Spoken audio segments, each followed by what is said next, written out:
요한복음 6장 51절부터 59절까지입니다. 요한복음 6장 51절부터 59절까지 교독합니다. 51절 제가 먼저 읽습니다. 나는 하늘에서 내려온 살아있는 떡이니 사람이 이 떡을 먹으면 영생하리라. 내가 줄 떡은 곧 세상의 생명을 위한 내 살이니라 하시니라. 그러므로 유대인들이 서로 다투어 이르되 이 사람이 어찌 능히 자기 살을 우리에게 주어 먹게 하겠느냐. 예수께서 이르시되 내가 진실로 진실로 너에게 이르노니 인자의 살을 먹지 아니하고 인자의 피를 마시지 아니하면 너희 속에 생명이 없느니라. 내 살을 먹고 내 피를 마시는 자는 영생을 가졌고 마지막 날에 내가 그를 다시 살리리니.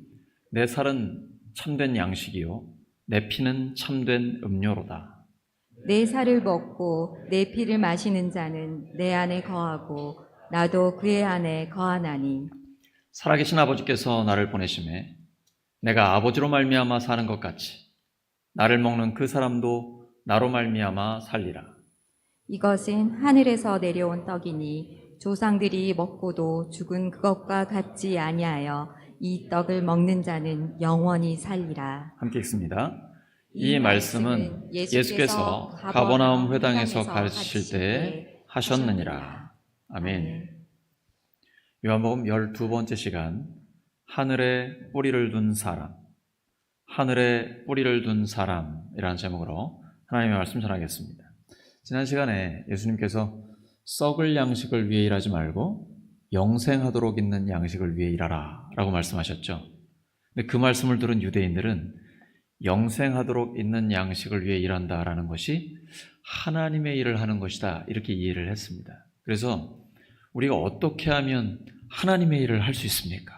의욕이 충만해가지고 어떻게 하나님의 일을 우리가 할 수 있습니까? 이렇게 여쭤봤더니 예수님이 이렇게 대답하십니다. 요한복음 6장 29절입니다. 시작.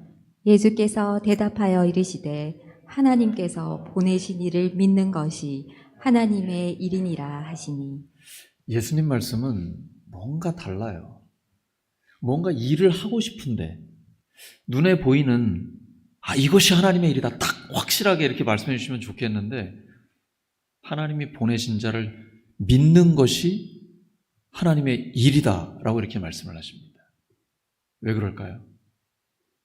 하나님의 일은 어차피 우리가 할 수 있는 게 아니고 주님께서 하셔야 되잖아요. 우리는 우리가 할 수 있는 일이 있고 우리가 할 수 없는 일은 주님께서 해주셔야 합니다.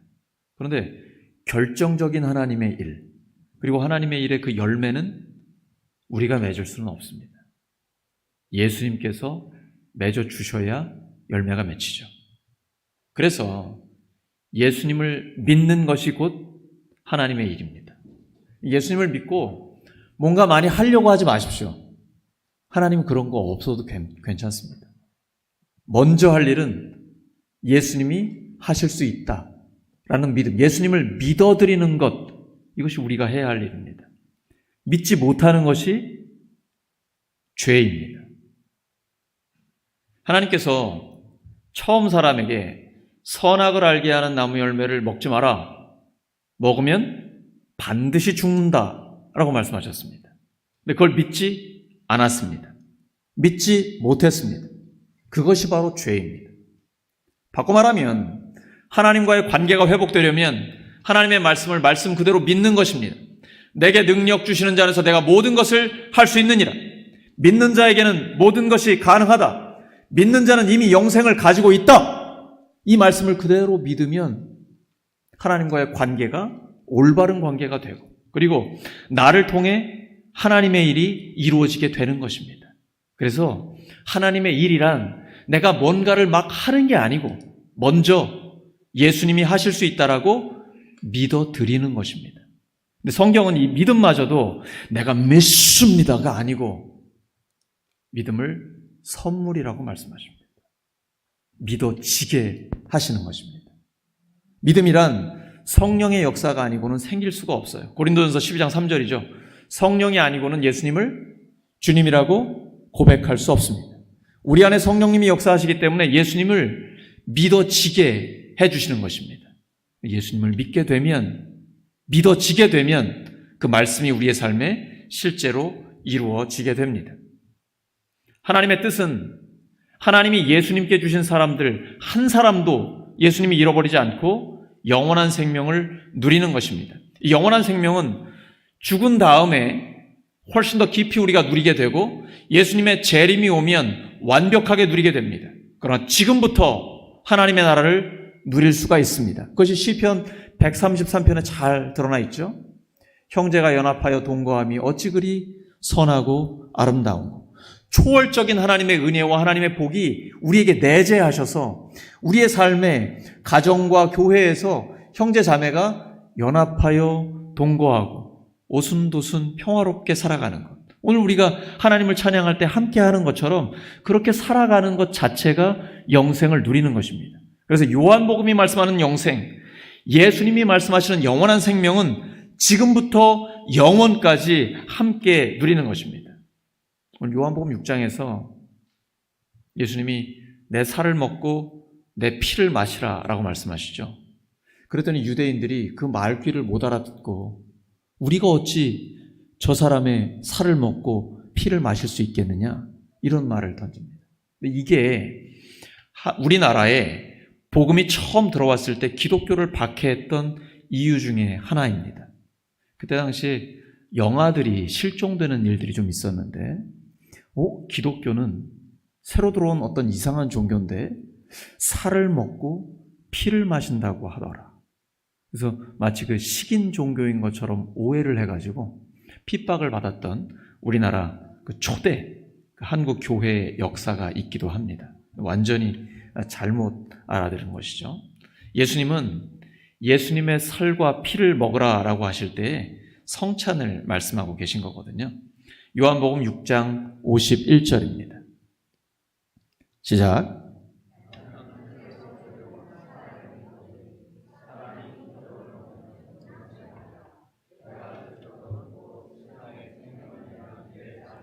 다시 한번요. 시작.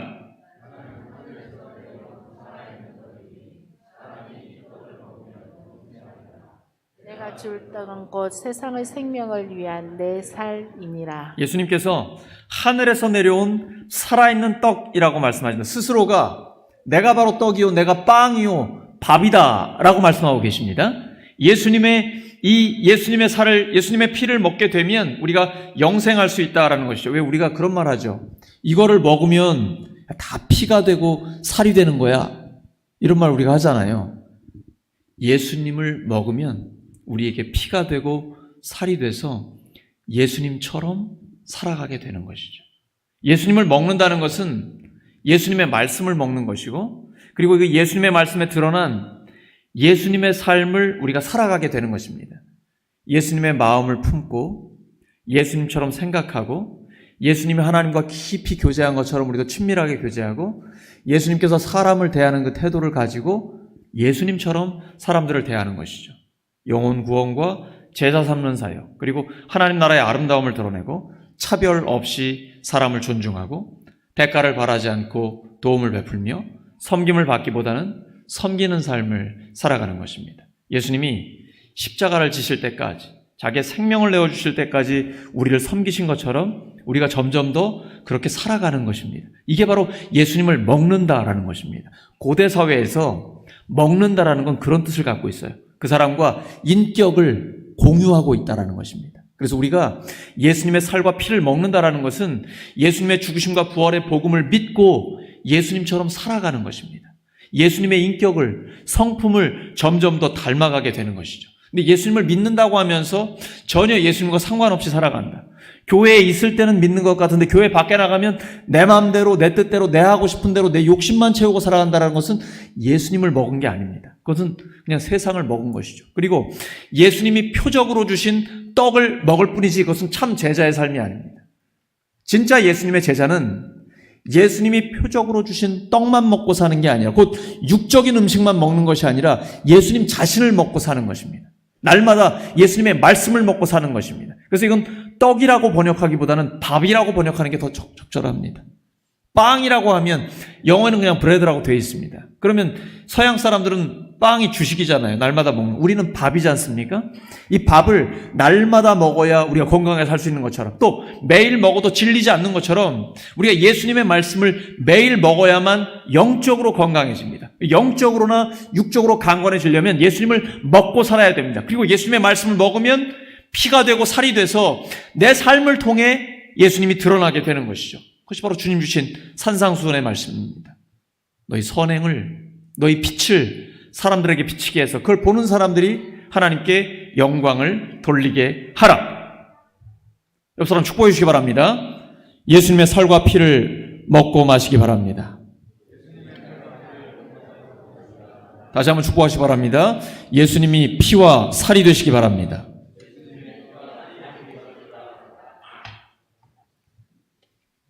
예수님께서 주신 이 말씀을 유대인들은 이해하지 못했습니다. 왜냐하면 당시에 로마 군인들 중에 이상한 종교가 있습니다. 미트라이즘이라고 해서 황소를 숭배하는 건데요. 로마 군인들이 전쟁에 워낙 많이 나갔지 않습니까?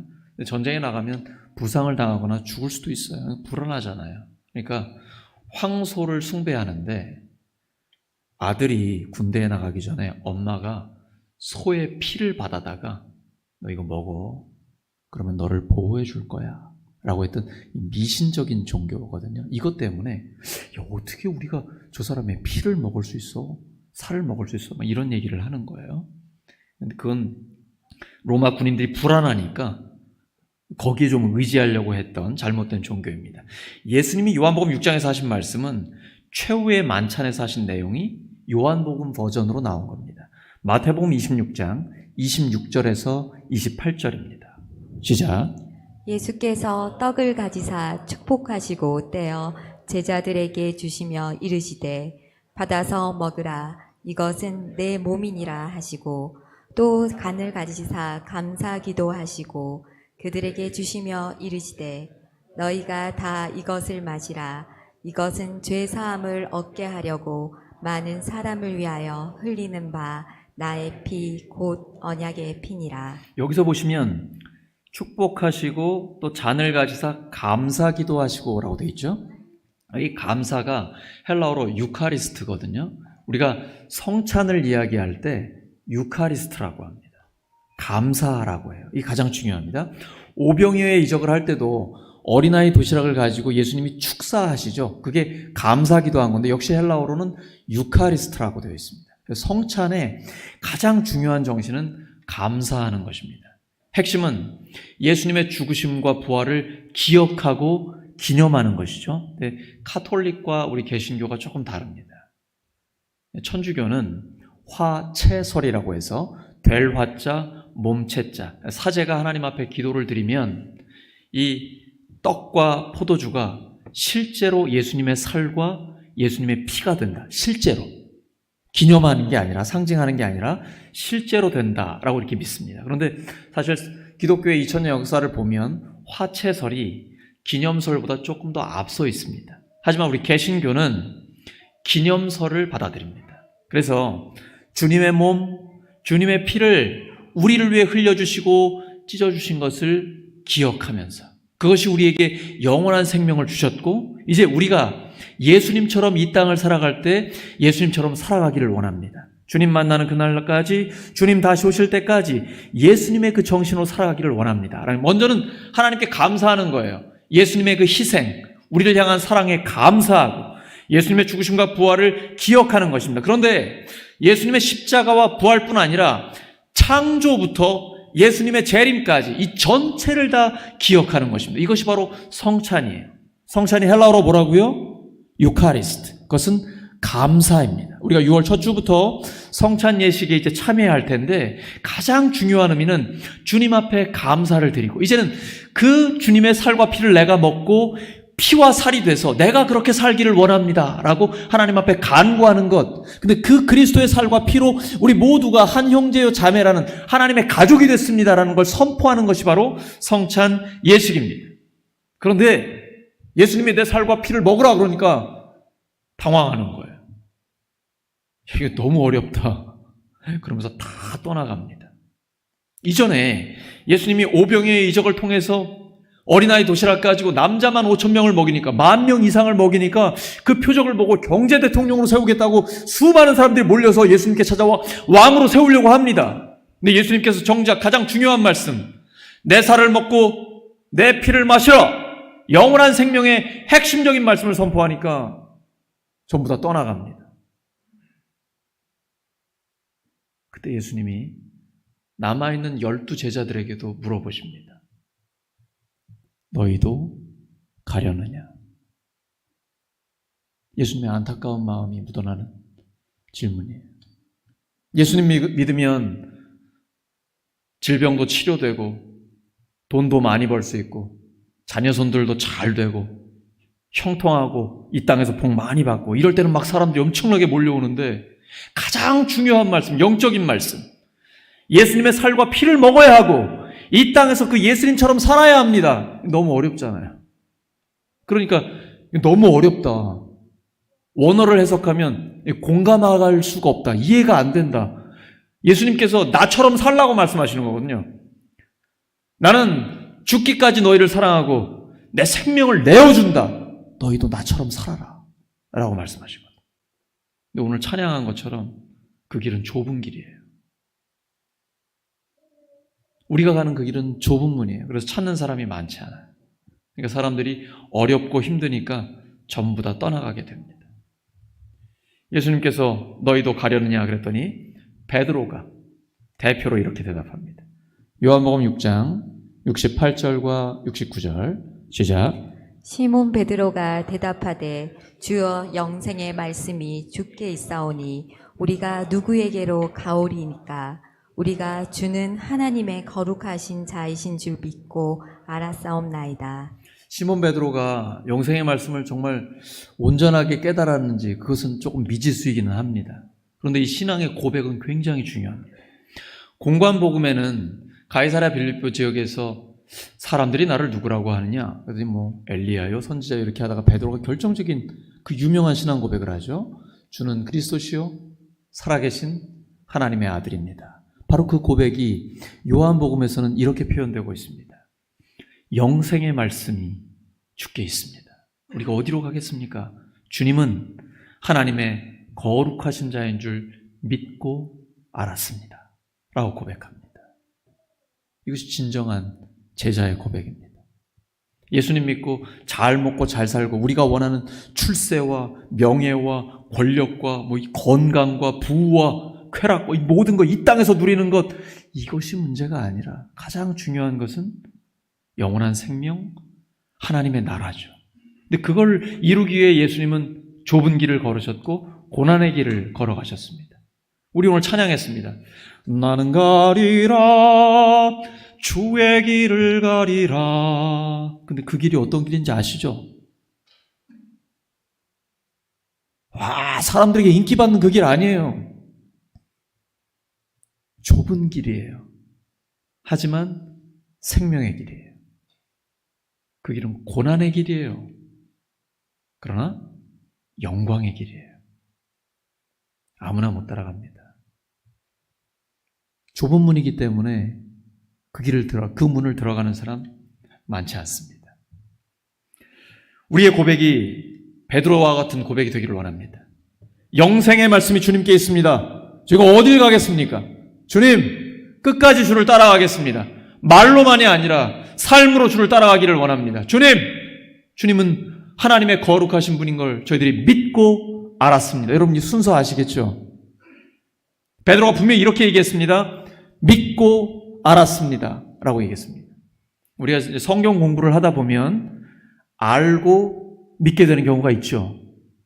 근데 신앙생활을 하다 보면 다 알고 믿는 게 아닙니다.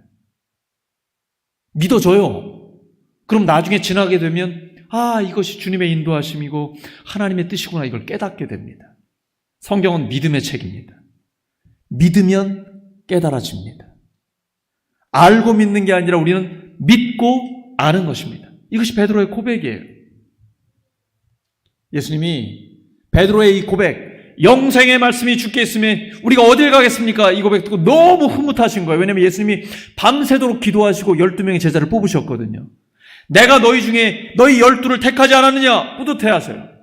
근데 이어서 슬프고도 안타까운 말씀을 하십니다.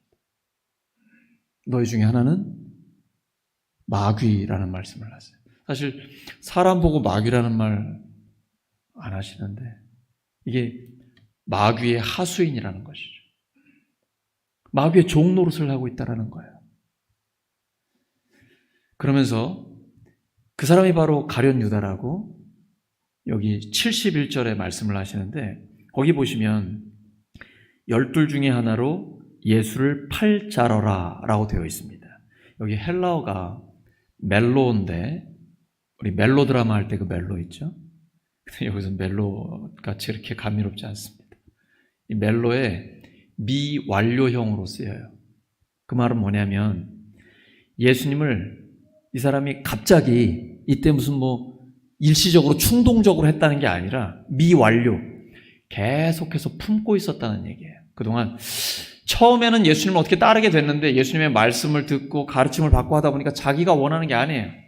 이건 우리는 군사적인 메시아를 원하고 경제적으로 우리를 회복시키고 로마로부터 독립시키고 그래서 예수님이 왕권을 차지하면 한 자리씩 하고 싶은 이런 걸 갖고 따라가고 있었는데 예수님 자꾸 이상한 말씀하시는 거예요. 그렇게 회의적인 마음이 계속 들다가 바야흐로 결정을 하게 된 게 바로 이 자리예요. 예수님의 살과 피를 먹으라는 이 말씀을 듣고는 그때 이제 결정을 하게 된 거예요. 팔아버리기로. 불쌍한 것이죠. 근데 예수님이 12 중에 하나라고 말씀하십니다. 가룟 유다라고 콕 집지 않으셔요. 그건 요한복음의 해석이고 12 중에 하나라고 표현해요. 제자 중에 누구라도 그렇게 될 수 있다라는 것이. 오늘날 우리도 마찬가지입니다. 우리도 나의 목적을 위해 예수님을 이용할 수도 있는 거거든요. 우리에게도 주시는 경고의 말씀이기도 합니다. 우리는 베드로의 고백처럼 영생의 말씀이 주님께 있으니 어딜 가겠습니까? 끝까지 주님과 동행하기를 원합니다. 이런 삶을 살기를 예수 그리스도로 축원합니다. 요한복음 6장 57절입니다. 시작. 살아계신 아버지께서 나를 보내심에 내가 아버지께로 말미암아 사는 것 같이 나를 먹는 그 사람도 나로 말미암아 살리라. 다시 한번요. 시작. 살아계신 아버지께서 나를 보내심에 내가 아버지로 말미암아 사는 것 같이 나를 먹는 그 사람도 나로 말미암아 살리라. 이런 말씀이에요. 예수님의 살과 피를 먹는다는 건 이런 말씀이에요.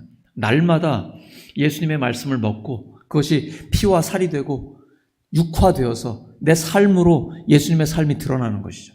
말씀이 육신이 되셨다. 성육신이 이제 우리에게도 이루어지는 것입니다. 예수님의 말씀이 우리의 육신이 되어서 우리의 마음이 예수님의 마음처럼 우리의 눈빛이 예수님의 선한 눈빛처럼 우리의 생각, 우리의 말, 행동, 사람을 대하는 태도 이 모든 것이 점점 더 예수님을 닮아가는 거예요.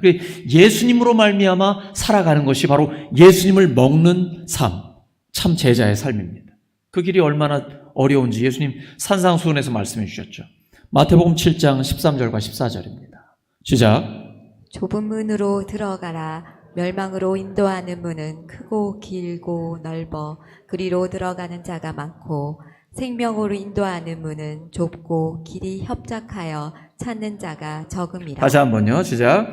좁은 문으로 들어가라. 멸망으로 인도하는 문은 크고 그 길이 넓어 그리로 들어가는 자가 많고 생명으로 인도하는 문은 좁고 길이 협착하여 찾는 자가 적음이라. 아멘. 오늘 말씀 정리합니다.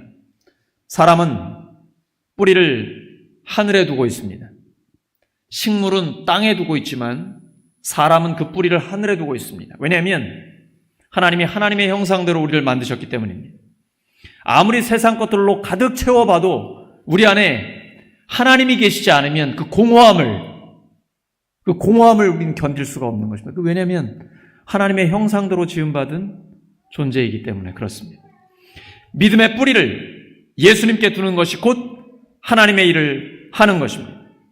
하나님이 주시는 생명의 양식을 먹어야 영과 육이 건강할 수 있습니다. 영생의 말씀을 먹고 피와 살이 돼서 점점 더 예수님을 닮아가는 우리 모두가 되기를 예수 그리스도의 이름으로 축원합니다. 함께 기도합니다. 하나님 아버지, 저희들 믿음의 뿌리를 주님께 더욱 든든히 내리게 하여 주시옵소서. 하나님이 주시는 생명의 양식을 먹고 영육이 강건한 그리스도인 되게 하여 주시옵소서. 늘 영생의 말씀을 먹고 그것이 피와 살이 돼서 점점 더 예수님을 닮아가는 저희 모두가 되게 하여 주시옵소서. 예수 그리스도의 이름으로 기도드립니다. 아멘.